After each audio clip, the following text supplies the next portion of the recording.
Hello everybody, my name is Vike Freiberga.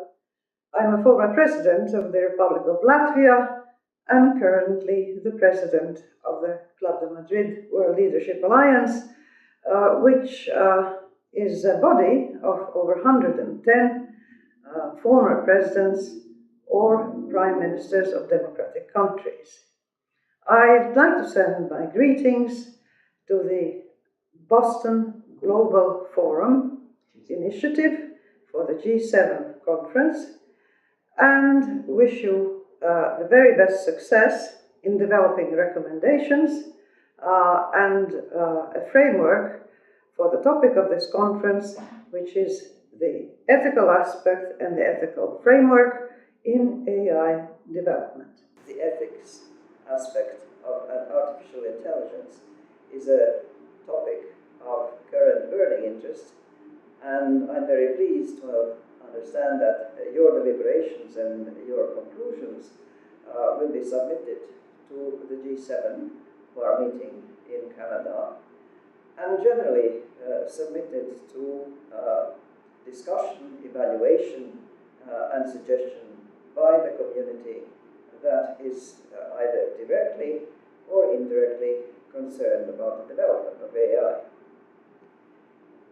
Some of you may remember the novel I, Robot, in which one had the laws of robotics presented. Robots were to be developed, but as they became more and more intelligent and actually self-reproducing, they were given a code of ethics, and one of them was that they should never harm humans in any way. With artificial intelligence, we have reached the point where science and technology have rejoined what 50 years ago was merely science fiction. The advances in processing of various computers have allowed for the sort of global mass data crunching and a speed of processing that was unimaginable before.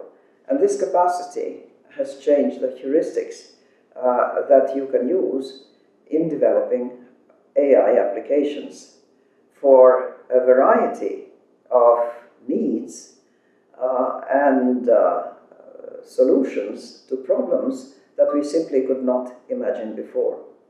But just like with the rise of simple robotics, the rise and evolution and the fantastic progress made in AI raises also concerns. People wonder whether AI will replace so many jobs that we will have a wave of unemployment. They wonder about very powerful tools of, say, manipulation of opinion or intrusion into citizens' private lives could endanger not just individual privacy and individual security, but the security of whole nations and alliances such as a defensive alliance that is NATO. These concerns are very real, and the time to address them is, of course, before we come up with disastrous deviations from our goals, with disastrous applications that do more harm than good, or applications that fall into the wrong hands and for which we then need to have quick remedies. Wrong hands will always be around. Any technological development has always been a double-edged sword.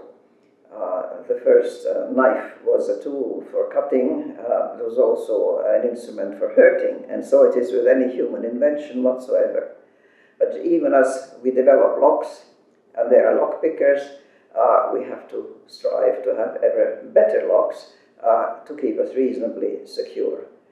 AI is a challenge. It's scary in many ways to think of everything that can be done by artificial intelligence. And yet at the same time, the possibilities are staggering. So many things that we have been unable to control, so many things that have made us feel helpless in front of developments, faced with what seem to be insurmountable challenges.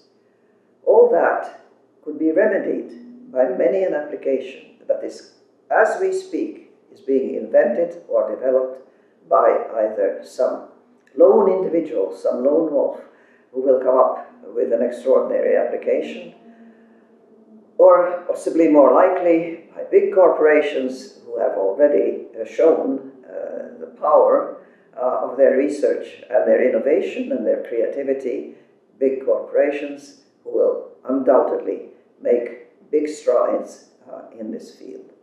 But we do need already, as of this moment, at this point in time, we need ethical guidelines within which such developments should remain, just as we have had ethical guidelines for any number of other technological developments which are acute as a need in biotechnology and biology, medicine.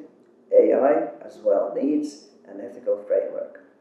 Ladies and gentlemen, and I hope your deliberations will represent significant strides forward in that area. All the best to you.